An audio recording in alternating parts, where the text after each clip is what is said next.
Hello everybody, and welcome to this edition of Discussing Digital. Today I'm speaking with Liz Drury. Liz, would you like to kind of introduce yourself and your company to start with? Absolutely. So my name's Liz Drury and I'm a freelance voiceover artist, and I work across a number of voiceover genres. I tend to do quite a lot of corporate work, so narrating people's website videos and videos that are going to go on social media to explain their products and services. I narrate a lot of e-learning courses for online training. I've voiced a lot of audio tours for museums and art galleries, announcements for events, radio adverts, all kinds of things that require a recorded voice. I do from my little broadcast quality home studio here in North Lincolnshire. Brilliant. Obviously, we're talking about how you use digital marketing, but obviously from what you've just said and from what we've worked as well, obviously voiceovers is quite an important part of digital marketing as well. So let's start off with, we can talk a bit about how you're marketing your services, and then maybe talk about how your services are used in digital marketing to give people more of an idea of the role and the importance of voiceovers. Yeah, so I do a lot of networking to promote my business, and of course a lot of that has gone digital over the last couple of years. I used to go to a lot of face-to-face meetings. Now I don't go to very many face-to-face meetings at all. It's nearly all online networking, and that's been great for my business actually, because what I do is not geographically restricted at all. I can work for anybody anywhere in the world. And so now that networking has expanded so that you can network with people all around the country and all around the globe, that's really opened things up for me. So I've really been enjoying that. Other things that I do, I make use of social media like a lot of people do, particularly LinkedIn. A lot of what I do is very much business to business, and I feel that's where most of my clients are hanging out. So that's where I tend to put most of my effort. But I do have a presence on some of the other social media platforms as well. And good old emailing people works. I will Google people that I'm interested in working with. I will go and look at their website, find something to comment on, and then send them an email saying, really love such and such thing on your website, tell them a bit about what I do, and say, if I can ever be of any help, let me know. And I never just leave it at one email. If they don't respond to that, I have a follow-up sequence of another 5 emails that go out over the course of another 5 months. And it's surprising how even sometimes on that very last email, people can come back and say, thanks for keeping in touch with us. Sorry we haven't replied up to now. We've just been really busy, but now we've got something that you can do for us. And I think it's easy to kind of send a single email and think, oh well, I've contacted them. But people are busy. And I know this myself. Something will come into my inbox and I'll think, oh, that's interesting, I'll deal with that later. And then 10 other emails come and I've forgotten all about it. So it's only if they come back to me again and I think, oh yeah, I did want to do something with that. No, I think that's a really, really good point. It's a very interesting sort of about email, because I do think so many businesses have kind of been put off or just forget about how to use email. And that's a brilliant way that you've just explained of how business can use email to target particular businesses that you might want to use. That's fascinating. So that sequence, if you don't get a response, is it a manual sequence you do, or do you use kind of like an autoresponder to drive that for you? It's automated. So within my CRM that I use, I can set up this email sequence, so I can just set and forget it. So when I send that initial email, I also set the 5 follow-ups as well. And then if somebody comes back to me at any point during that sequence, I will then go in and switch off the other emails so they don't get the remaining ones. Excellent. Yeah, that's much easier than trying to remember, oh, I need to reach out to them again. Yeah, no, I agree. And that's a really good use. So that's built into your CRM. Can I be nosy and ask what CRM system you use? Yeah, it's called 17 Hats, which a lot of people haven't heard of. And the reason that I use that CRM is because it has that feature in it. And that's the thing that I use most. Right. It's got lots of other bells and whistles that I've got no idea what they do. But it does what I need it to do. Brilliant. No, that's great. I'm going to have to go and do a bit of research on that afterwards. That's fascinating. And it was interesting you mentioned it as well when you're talking about that a minute ago, about your social media, that LinkedIn seems to be the one that works best for you as well, because obviously I've sort of did a bit of homework. So looked at some of your social media, although we're pretty well connected already because we've worked together in the past, and it was interesting. I could see that kind of there were more posts and things on LinkedIn than on the other platforms, so which I suspected was because you were finding it best for you. So do you do any of that sort of stalking work on LinkedIn as well? Yeah, I do reach out to people on LinkedIn, similar to the email, and I will search for, let's say, instructional designer, who are the people that tend to put together e-learning courses. And I will then go in and have a look at their profile. I will send them a connection request, and I always send a note with it as well. I never just send a connection request unless it's somebody that I've just met at a networking meeting and they know where I've come from. But I will say, explain a bit about me. I'm a freelance voiceover artist. I work a lot in the learning and development sector, and I'm looking to grow my network in this particular field. It'd be great to connect with you. And and sometimes if there's something in their profile that stood out to me, I might comment on that as well. So just yesterday, actually, I found somebody working in learning and development who lives in the next village to where my parents live. And so that was, something. And I said, oh, is this road Northampton you live in? And she wrote back and said, yes, it is. And so we had a bit of a conversation. So it's always great if you can find something that will start a conversation with somebody. And it has led to work for me, through LinkedIn. So that's definitely my preferred social media platform. And that's again combined with your email sequence. It's a great example of, actually, it's almost like you start off, you're not really pitching for work to start with. It's all about building that conversation and getting to know each other and understanding what you provide and what they provide. So it's surprising how many people don't do that. They think, oh, I just send them a message, and then if I don't get a response, which is a sale, I give up. But it's all about building those relationships, isn't it? Yeah. Well, nobody wants to be sold to, do they, at the end of the day? But everybody likes to be helped. So if you can come across as being helpful and say, if I can ever help you with anything, let me know. That's much better than saying, oh, did you know I can do this, this, and this, and I can help you do this, this, that, and the other. No one wants to know that. They just switch off right away. Yes. It's surprising how many people don't jump into that as well. And talking about getting to meet like, know, and trust. One, I know we talked about, you mentioned about networking and how that's expanding, but I also noticed that you've been running a podcast and for the last year or so.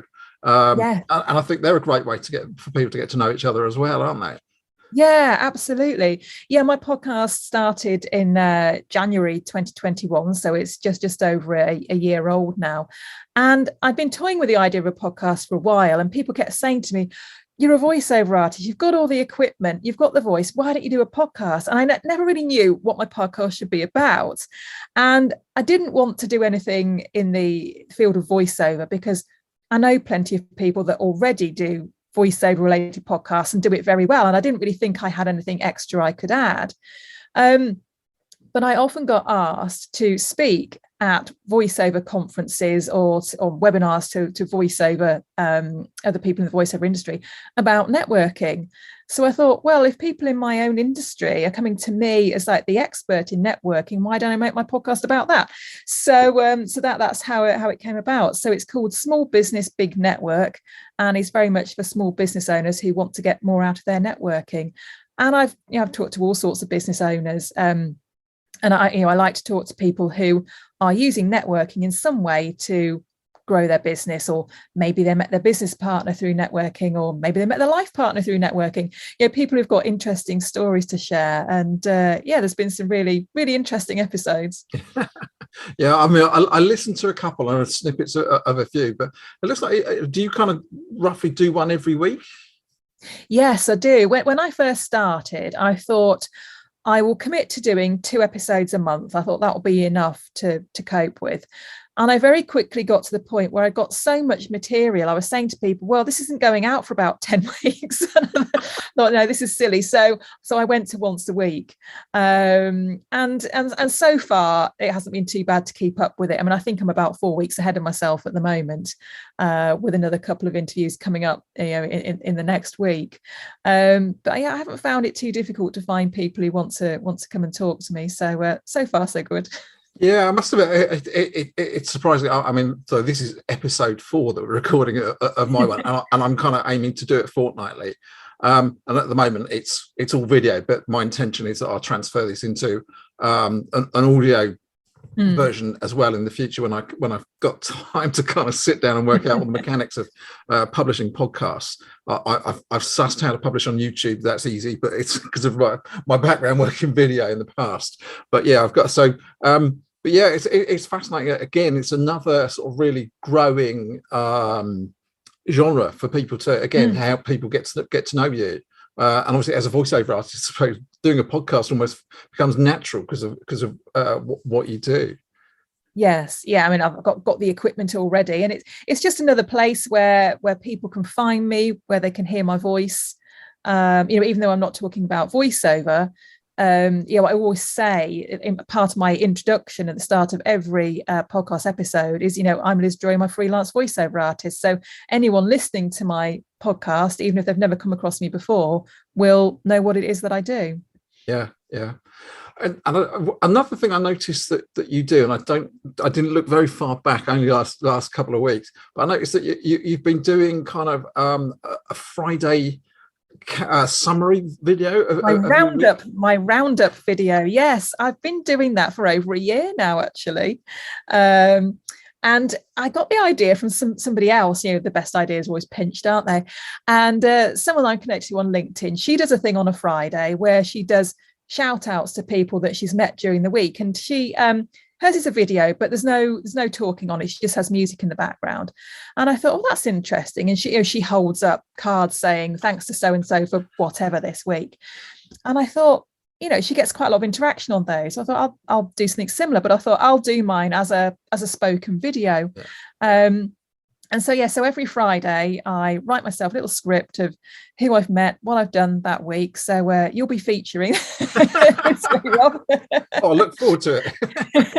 So I give people a mention in my video, and then when I post it on LinkedIn, and I also post it on my Facebook business page as well, and I tag in the people that I've mentioned in the video. Brilliant. And people seem to like it. A lot of people tell me they've seen it, so that's good. No, that's great. And again, another great way, and also that tagging people in, again, it helps grow it, and I presume with a bit like a few of them then share it as well. So yes, that's right. Yeah. No, all really good stuff.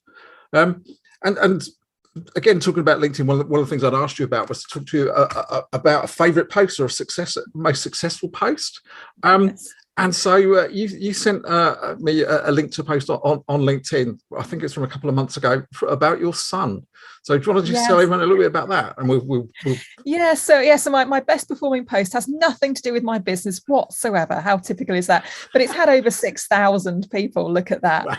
And just before Christmas, my son, who is in the Army Cadets and in the Army Cadet Force band for Lincolnshire, went for an audition to join the army as a musician, and he passed.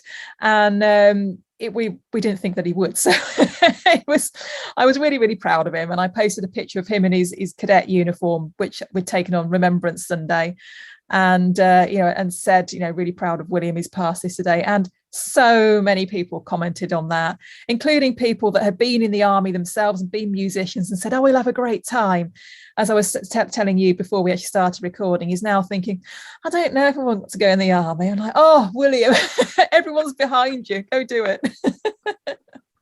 I find it fascinating sometimes, although LinkedIn's very business orientated, sometimes if you post one with a bit of a personal slant, sometimes again it helps with the meet like no trust thing, but quite often they do get a lot of reaction, particularly when they're Yeah. interesting, like things like that, where like which is a great sense of achievement for you and your family.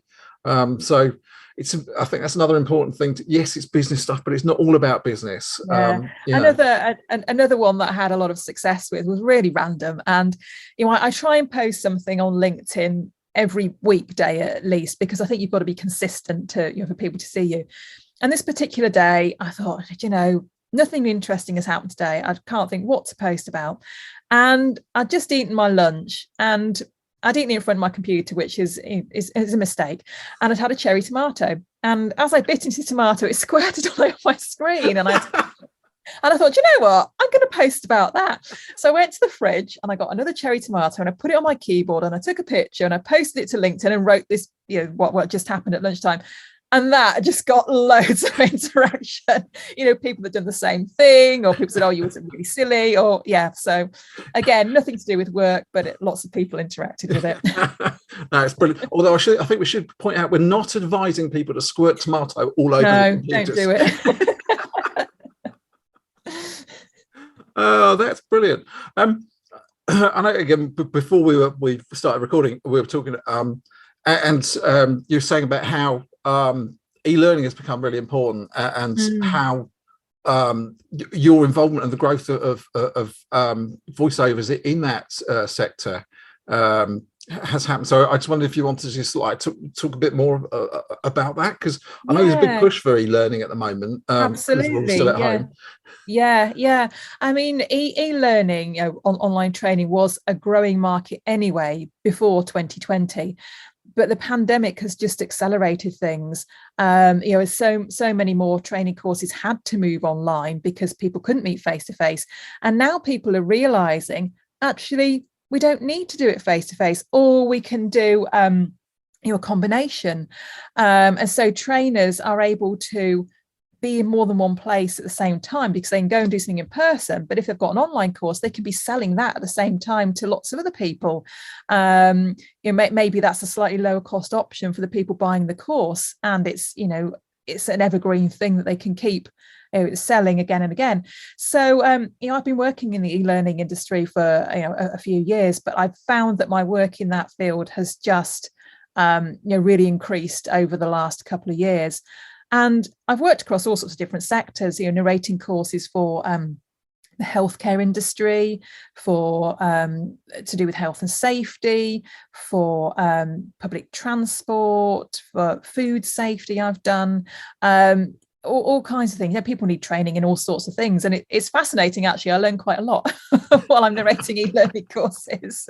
Yes. I must admit, I mean, as I said, we worked before, I mentioned, and I was producing a set of training videos for somebody, and you did the voiceovers for me. So yes, it is interesting, and it's certainly a direction of travel that a lot of people want to go down. It's certainly something that my longer term aim is, and that's my wife delivering some food for me. No, it's good. I am conscious. I know you said you had another appointment in a minute, another podcast that you want to. Sort of we're here towards the wrap up. And one of the things I've sort of said, I ask our people I speak to kind of come up with is a recommendation of one good thing for people to do within their digital marketing. So well, I think I have already mentioned this, but I think it's worth mentioning again, is to be consistent with social media. So as I said, I try and post on LinkedIn every weekday, and I made a conscious decision to do that a few years ago. And I'd had a LinkedIn profile for a while and never did much with it unless I thought I'd really got something to shout about. And I thought, I wonder what difference it will make if I start posting consistently. And the difference was just phenomenal. So many more people started seeing my stuff and commenting on my posts and so on. So I think that's the key, is to be consistent with it. Yeah, no, that's great. And conversely, is there something you would say, just don't do that or avoid doing that? Yeah, I think, again, to do with social media, I think don't spread yourself too thinly. I mean, I do have a presence on a number of different platforms, but LinkedIn is the one that I concentrate on. And I tend to cross post to Facebook because that's easy to do. But I think you can drive yourself into the ground trying to post on LinkedIn and Facebook and Twitter and Instagram and Pinterest. And what you need to do is work out which is the one that works best for you and concentrate on that. Where are your clients? And that's where you need to be. I completely agree. Focus on one, get that working for you, whichever one that is that suits your business. But no, I think that's brilliant advice as well. Okay, so we're moving towards the end now. So I'll share all the links that you put on the video. Mm-hmm. But if somebody wants to reach out and connect with you or speak with you about the potential options that they might have of working with you, what's the best way for them to contact you? Either through my website, which is lizdrury.co.uk, that's quite easy to remember, or through LinkedIn. I'm pretty active on there and always respond to messages that I receive through there. Okay. All right. Well, thank you. I think it's been great. You shared so many really good tips, and it's really also good to get a bit more of an insight into your world of voiceovers, because I do think it's a fascinating industry and a really important part of digital marketing. So thank you for that, and I look forward to speaking to you, hopefully working with you again in the future.